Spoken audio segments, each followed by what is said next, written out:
멜리데 섬에서 이와 같이 겨울을 보낸 바울과 일행들은 다시 이제 로마로 출항을 하게 됩니다. 우리 본문 11절을 함께 읽어보겠습니다.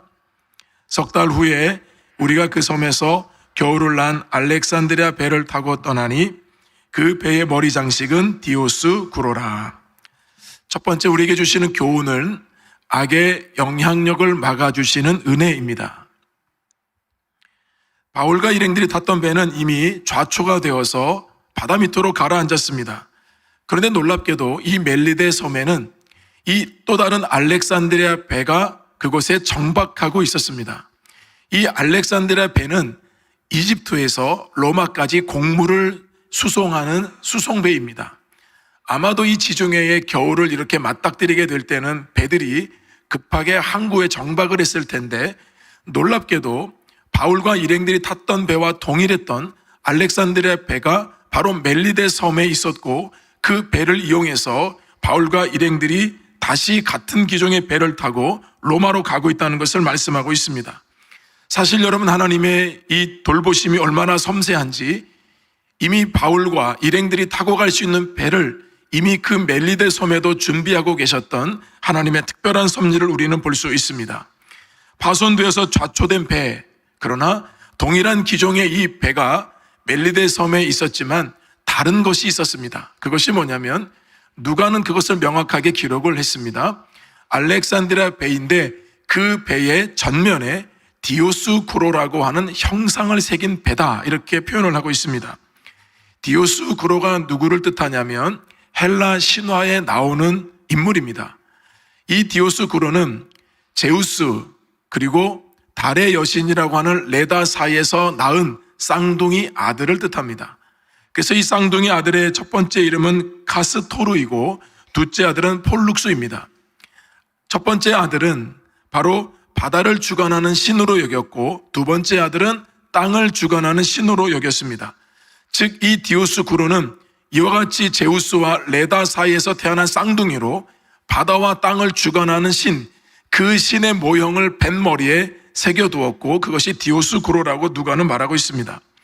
이 제우스는 쌍둥이 이 아들의 우애를 귀하게 여겨서 하늘의 별자리를 쌍둥이 자리, 즉 제민이라고 이름을 붙였고, 바로 하늘과 땅을 주관하는 이 신들이 폭풍 가운데서 항해를 지켜주도록 그런 마음을 담아서 이 배에다가 디오스 구로 형상을 새겨두었습니다. 아마도 여러분, 이 배가 그 전에 탔던 배하고는 좀 다른 모형이었기 때문에 누가가 이렇게 상세하게 기록을 했을 때인데요. 그러나 여러분, 바울은 이 스토리를 알고 있었겠죠. 또는 더 자세하게 들었을 것입니다.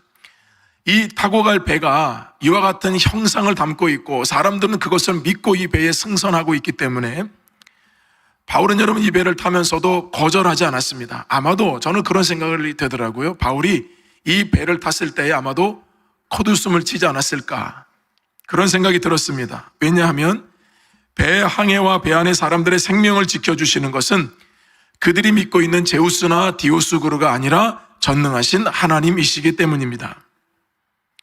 오늘날에도 심심치 않게 신문에 나오는 내용이 무속인에게 속은 이야기입니다. 제가 지난주에도 이 신문 기사를 보게 되면서 저도 콧웃음을 쳤습니다. 그리고 안타까웠습니다. 무속신앙을 믿던 한 중년 여성분이 무당을 찾아갔는데 그 무당이 말하기를 남편이 재산이 지금 너무 많아서 급사할 위험에 있다는 겁니다. 그러니 지금 남편이 가지고 있는 재산 중에 모텔을 가지고 있는데 그 모텔을 빨리 23억 원에 팔아서 빨리 처분을 해야지, 그렇게 처분하지 않으면 당신의 남편과 당신의 아들까지도 급사할 위험에 처하게 될 것이다. 무당이 그렇게 얘기를 했습니다. 이 말을 들은 이 중년 여성이 즉각적으로 남편 허락을 득하지 않고 인감 도장을 가지고 매매 계획서를 체결하고 한순간에 이 무당 이 사람들과 얘기해서 그것을 팔아버렸습니다. 무당은 이것을 위해서 3차례 구술해주고 돈을 받았는데 얼마를 받았을까요? 2억 7,770만 원을 받았다고 합니다. 여러분, 저와 여러분들에게는 이런 무당이 영향을 끼치지 못합니다. 원래 우상이라고 하는 것은 믿으려고 하는 사람들에게만 영향을 미치게 되어 있습니다. 예수 믿는 사람들에게는 아무런 영향력을 미칠 수 없습니다. 우리는 그것을 어리석은 일이라고 생각하고 있습니다. 알렉산드리아 뱃머리에 새겨진 어떤 형상과 그림도 바울에게는 아무런 영향을 미치지 못했습니다. 그 모든 형상들은 허수아비에 불과하기 때문입니다. 오히려 바울에게는 그 형상이 새겨져 있는 배이지만 바울에게 있어서 그 배는 하나님께서 로마로 가기 위해서 예비하고 준비해 두신 도구에 불과했던 것입니다. 우리가 살아가는 세상은 디오스구로가 많은 것 아니겠습니까? 물질과 풍요, 쾌락이라는 디아스구로, 명예와 이생의 자랑, 육신의 정욕, 안목의 정욕이 있는 디아스구로와 같은 세상을 우리도 살고 있습니다. 여러분은 한 주간 사시면서 세상 속에서 디오스구로의 영향을 받으며 사셨습니까? 아니면 주님을 주인으로 모시고 세상 것들을 도구로 여기며 사셨습니까? 세상은 날로 악해져 가고 있습니다. 우리가 듣고 보는 대로 상상도 하지 못할 끔찍한 일들이 매일매일 우리 주변에서 일어나고 있습니다. 그렇다면 여러분, 이 시대를 살아가는 우리들은 어떤 믿음을 가져야 하는 것입니까?